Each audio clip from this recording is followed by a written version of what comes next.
Alrighty. I've got my coffee because I run on coffee, and also this channel runs on supporters like you. You've clicked on this, thank you for clicking. You can do the usual stuff, you can like, you can subscribe and everything. Apparently it's better to say this at the start of the video rather than at the end. I don't know, so who knows. Anyway, we're gonna do D&D stuff, so let's get right into it. Welcome back to Sebastian's Cauldron. I am Sebastian. We are looking at, again, Lost Mines of Fingerfangle Phandelver. This is part 2B. We are looking today at the Redbrand Hideout. It's the dungeon that Phandelver has, which you're going to run your players through. It's a lot of fun. There's some cool stuff in there. There's a couple of things that we're going to tweak and talk about, so we're going to get right into it. So as I mentioned in the previous video, the players will discover this dungeon in a couple of ways. Either they hear some rumors from various NPCs in town that'll either lead them to discovering the secret tunnel entrance, or they will encounter the Redbrands either on the street or at the Sleeping Giant Tavern, or I think they call it a tap house, which is effectively the same thing. Now the adventure sort of assumes that you're going to be encountering them in the tavern or the tap house, and that's sort of the push to get your players to get them over to the manor. They could also just go and investigate themselves. Maybe they're curious, maybe they like the sound of looking at the old, creepy, mysterious manor. I would recommend, just right off the bat, having some NPCs maybe flag down the manor as either a haunted or creepy place, or even just straight up have an NPC say, oh, you don't want to go there, that's where the Redbrand hideout is. I don't think it necessarily needs to be a secret hideout, right? It's pretty obvious that all of the seedy people hang out at the seedy place. It sort of makes sense. Now, the Redbrand encounter, the initial one, sort of really sets up the players to make themselves sort of feel like good people, feel like heroes. The adventure sets up the Redbrands as bullies and sort of encourages you, the DM, quite literally to insult and bully the players as much as you would like.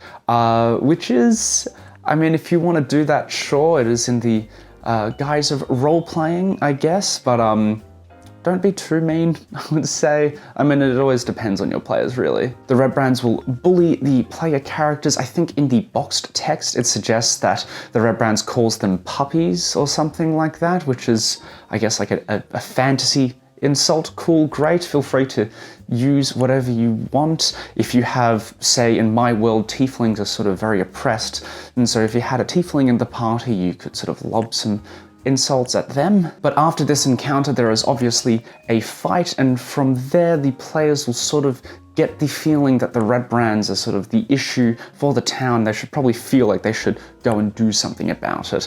And if they don't, the adventure will also suggest that maybe an NPC will stop them and say, you guys should take care of the Redbrands once and for all. Now, after the encounter, one of the players might want to interrogate one of the Redbrands, which is smart, of course. It's always good to get some information. And the Redbrands, they've got a little bit of information. Most of them will typically know that their leader is a wizard named Glasstaff, and that they have been hired by someone known as the Black Spider to sort of intimidate the locals, keep adventurers away, and generally be a sort of intimidating presence in the town. They also know that 3 bugbears or so have been sent by the Black Spider as sort of reinforcement, some extra muscle, and that the complex, their sort of hideout, is guarded by a mysterious eye monster. And then finally, they have some captives near the old crypts, which are guarded by skeletons. Skeletons. Same. Now there's some interesting stuff here. The presence of bugbears should scare your players, hopefully, if you did a good job with Clark and the Goblin Hideout way back in part 1. The fact that there's 3 of them, ooh, that's sort of an oh shit moment, I would say. Now, if you watched my last video, I talked about implementing some notes from Glasstaff to the Redbrands to sort of give the players some extra information. And in one of the notes, I suggested that you mention the nothic. The nothic is this eye monster they've been talking about. So you're sort of telegraphing, throwing these hints at the players that there's some weird stuff. It's not just your sort of general ruffians that you're going to be fighting. I'll put a picture up of the nothic here. It's pretty creepy looking. I don't want to fight that. No, thank you. From here, from their many avenues of options for deciding to explore the manor, they have a couple more options for how they want to enter it. If they've talked to the Alderleaf family, they'll know that Carp Alderleaf has found a hidden side tunnel that leads into a side section of the manor, or they can simply charge into the manor and they will eventually find that the hideout is down below in the basement, or I think in the cellar. Now I'm going to put the map up right there so you can look at it. It's another really great map. I really love the starter set, has some really fantastic maps. I'm a big fan of them. Mike Slade does a fantastic job.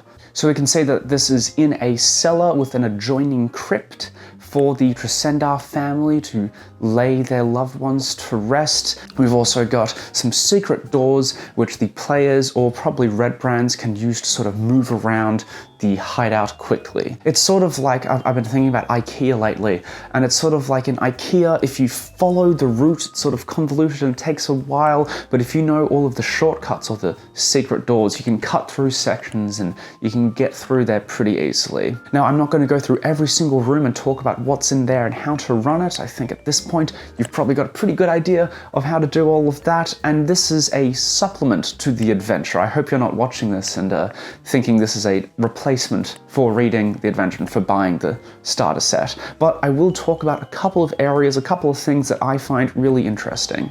Now, I generally like to include in my dungeons treasure that the players can find and then use. I think it kind of sucks if there's a dungeon and you put some secret treasure and they don't find it, because that's so annoying, and because the players might think, oh, we haven't found any treasure, what's going on? It's sort of metagamey, but also, you know, it happens. So right off the bat, in the first room, we have hidden in a cistern Glasstaff's secret getaway bag. Now this is described as being hidden in a waterproof satchel, and it contains the sort of stuff that any wizard would need to make a quick getaway. We've got a potion of healing, a potion of invisibility, about 50 gold, and a dry set of ordinary travel clothes. That's pretty neat. It might not be obvious that this is Glasstaff's bag. You could change it if you wanted to have some arcane runes or something, or you could even have Glasstaff or his true name, Iano Albrecht, written onto it to sort of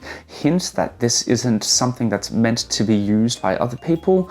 Who knows? Or you can just leave it as sort of just a bland getaway bag, let the players come to their own conclusions. The other areas are pretty generic. There's enemies and different traps and everything, but there are three main areas that I would like to talk about now. We're going to talk about the crevasse, the Bugbear barracks, and then Glasstaff's quarters. So first of all, let's talk about the crevasse. This is where the nothic hides. The nothic is one of those super unique D&D monsters that I think is sort of underutilized. It doesn't get used very often. It's a CR2 monster, so according to the rules as written, it is an equal challenge for 4 players of 2nd level.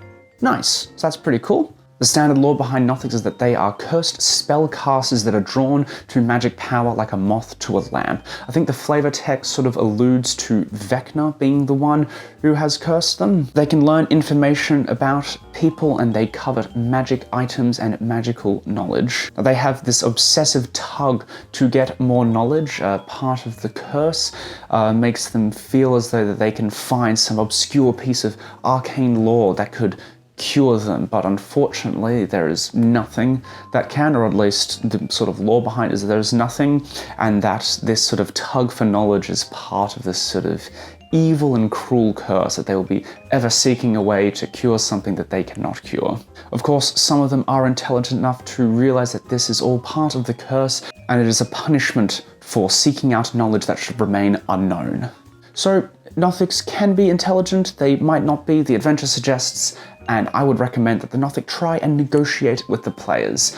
It is allied to the Redbrands, yes, because they give it food and everything, but it will not hesitate to betray the Redbrands if it feels it can get something from the players. Conversely, it will not hesitate to betray the players if it feels that they have sort of served their purpose. Now, Nothics can't speak physically, and they communicate via telepathy. And I love using creatures that don't speak physically but use telepathy, because you can sort of really play up the creepiness fact. The fact that you're not hearing a voice physically, but rather you're feeling this strange, sick, twisted murmuring directly into your mind can already be extremely unsettling. And of course, the Nothic's mouth is not going to move, but perhaps you could have it licking its lips in anticipation of a meal or some sort of knowledge that it can feast on. These two things should make the players kind of uncomfortable. That's sort of the point. Fantastic, great. Don't go too far, obviously, but a little bit of creepiness is always good. You can add some maniacal laughter again if you want, because that's always fun to do, and sort of just have these dark, strange murmurings and incoherent ramblings of the Nothic. The crevasse itself is 20 feet deep, so if you fall in it, you're going to take 2d6 falling damage and probably land prone. There's 2 bridges that you can use to cross.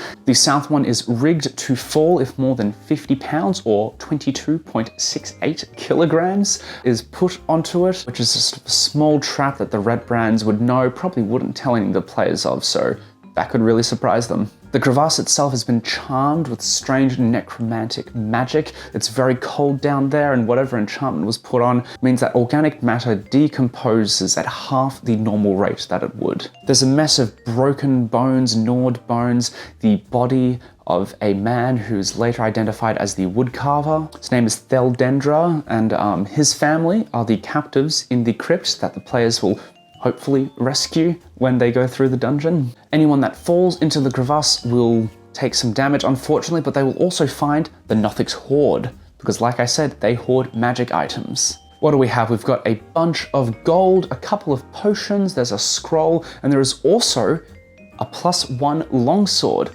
Awesome, that's fantastic.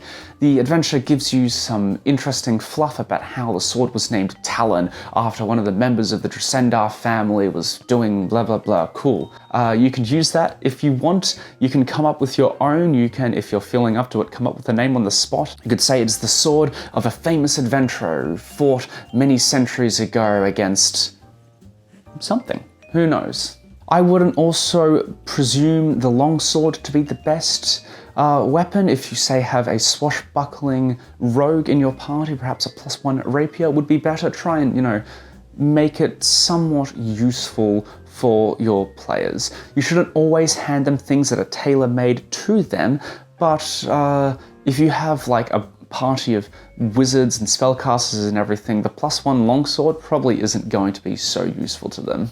Next up, we have the Bugbear room. There are 3 bugbears in here, along with a goblin that they bully named Droop. The bugbears themselves keep away from the other members of the Redbrands. This provides an opportunity for the players with some smart thinking to try and get the bugbears to be on their side.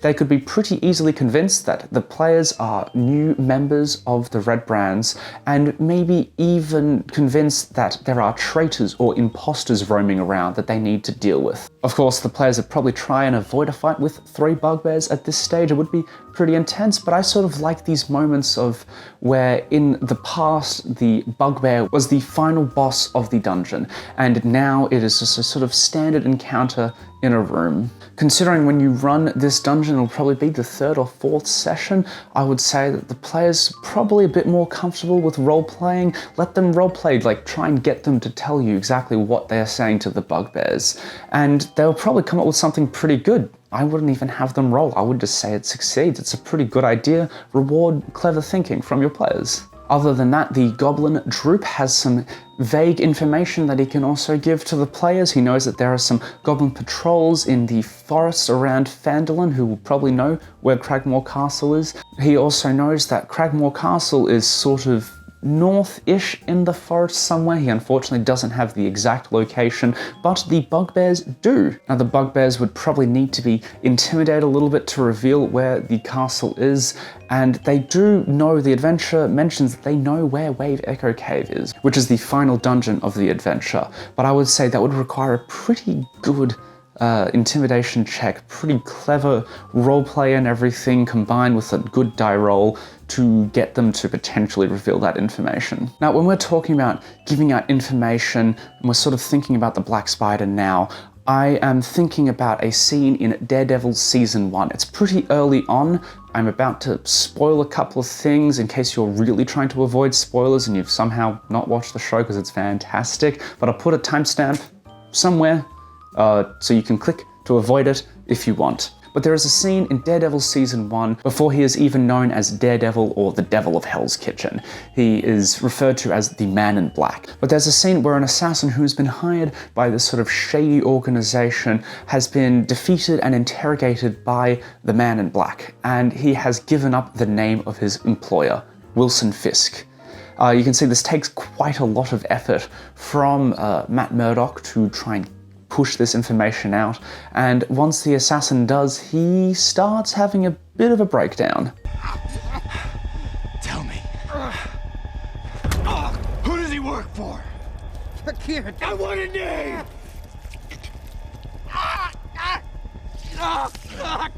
Fisk! Wilson Fisk!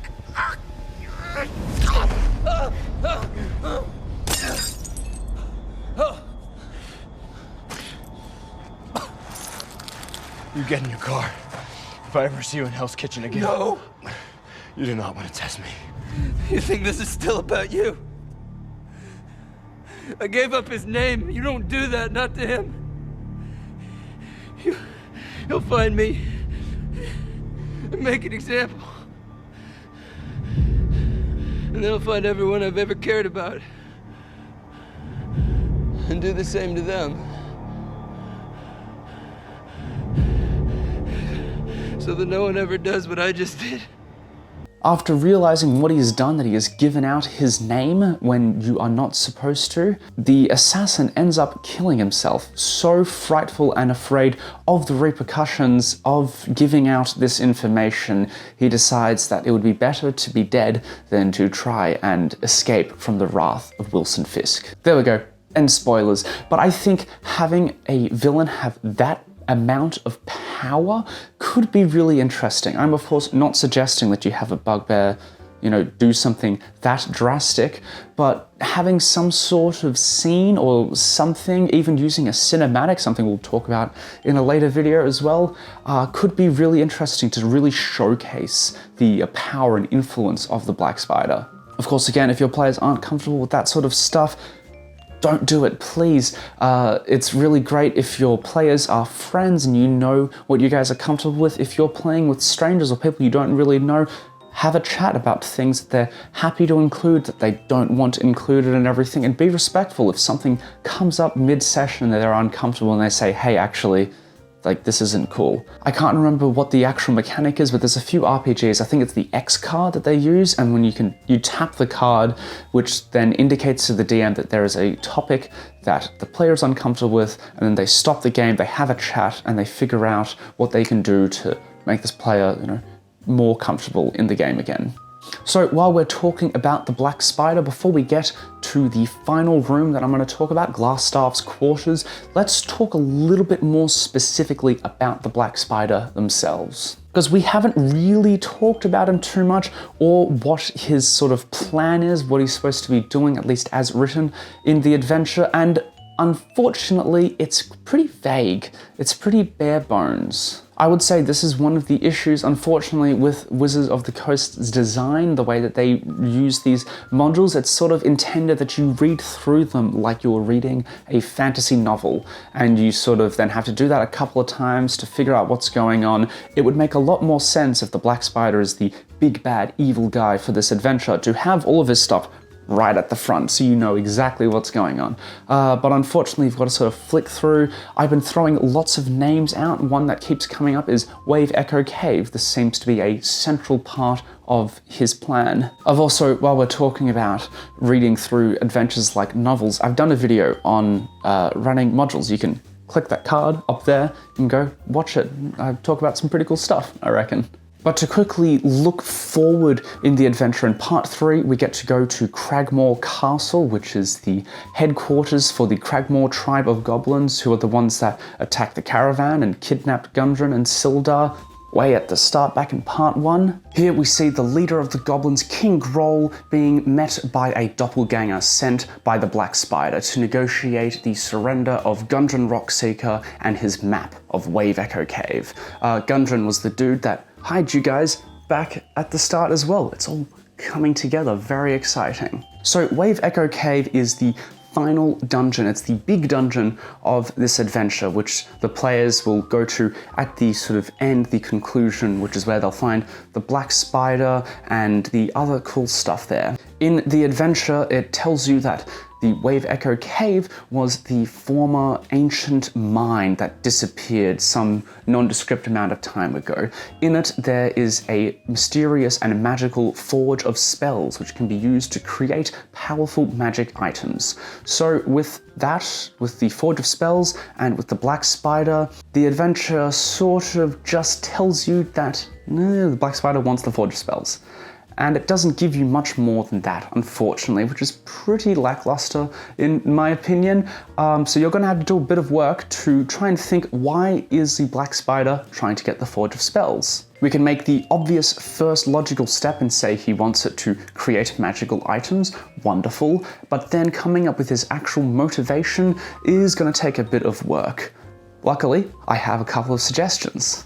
You could go full Ivan Ooze and mass produce potions of Dominate Person or Gaius or something like that to try and get people under his control so he can become a world tyrant. Or perhaps the Black Spider is an emissary from a drow matriarch, a drow queen, and he has been sent to find the Forge of Spells to mass produce a bunch of magic weapons and armor for a drow army to invade the world above.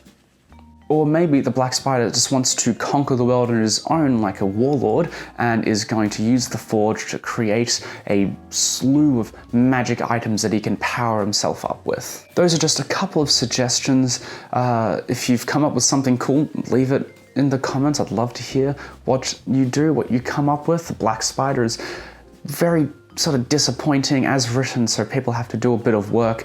Lots of people online have also come up with interesting things on improving the Black Spider and coming up with different backstories and everything, so feel free to look at those. If you're using a homebrew world, if you're not running the Forgotten Realms, feel free to try and tie him into maybe a larger, more evil cult or organization or something like that. But this then leads us back to Glasstaff, and this encounter is a great way for you to sort of hint at whatever the Black Spider is going to be doing. In the adventure, it is written that Glasstaff knows the players are coming and is going to flee very quickly through a secret door when he notices the players are getting close. Unfortunately, in his haste, leaves a letter from the Black Spider identifying him as Iano Albrecht. If the players had talked to Sildar in Phandelver, he might have informed them that he is looking for a missing wizard friend of his, Iano. It's the same guy. He's turned evil, unfortunately. Sildar will not be happy, but he'll give the players some gold for finding out that information, so that's always nice. The module doesn't particularly want you to fight Glasstaff, and the stat block for him is pretty meager in my opinion for supposedly a powerful wizard. Feel free to come up with your own magic effects that are going to suit the encounter. Don't feel that you are tied down by trying to find the specific spell in the player's handbook. Your NPC villains are never going to be using the exact same skills, lists, and everything that the players are. They have access to whatever you want them to have access to. Glasstaff himself will surrender if he's reduced to 8 hit points or fewer, and he will give the players some information, all of which is true, which is suggested in the adventure, and then he is apparently sent off to trial, believing that the Black Spider will come and save him. Spoiler alert, he does not. The Black Spider's busy, busy, busy. He's got stuff to do. He's got magic items to make, I suppose. But from there, that's the dungeon. The players have gone through and encountered everything. The players have encountered and fought and defeated things, saved the family, defeated the Skellingtons, and stopped the wizard. And now is a great time if you're using milestone leveling, which I'd recommend, to level them up to level 3. Fantastic. Second level spells and everything, which is always exciting. Subclass features for the martial characters, which is super cool. But at this stage, they're at level 3. They've learned a bunch of information about the Black Spider is becoming more sort of present in the adventure, and they are ready to go on to the third part. In the adventure, it is part 3, the Spider's Web. At this point, this is probably like your 3rd or 4th session, Probably, that's a guess, but you should be more comfortable at this stage running the game. You should be a bit more relaxed, have a better idea of what's going on, and your players will have a better idea as well, which is very exciting because things will only get better from here. I think this is a really neat little dungeon. It's got a lot of really interesting features, a lot of classic D&D tropes, classic D&D monsters and traps, and it's really cool. I kind of miss low-level stuff. My current campaign just got to level 10, and it's kind of difficult coming up with encounters, dungeons, areas, and everything to try and challenge them, especially with a couple of spellcasters, one person who has permanent flight because he's a winged tiefling, but you know, low-level stuff is really fun. I kind of miss it sometimes. But that's the video. That is part 2B. That's the Redbrand Hideout. It's a neat little dungeon. Give it a run. I reckon it's really cool. And yeah, let me know how it goes, what you sort of come up with for the Black Spider, and that's pretty much it. You can do the usual YouTube stuff, and I will see you guys some other time.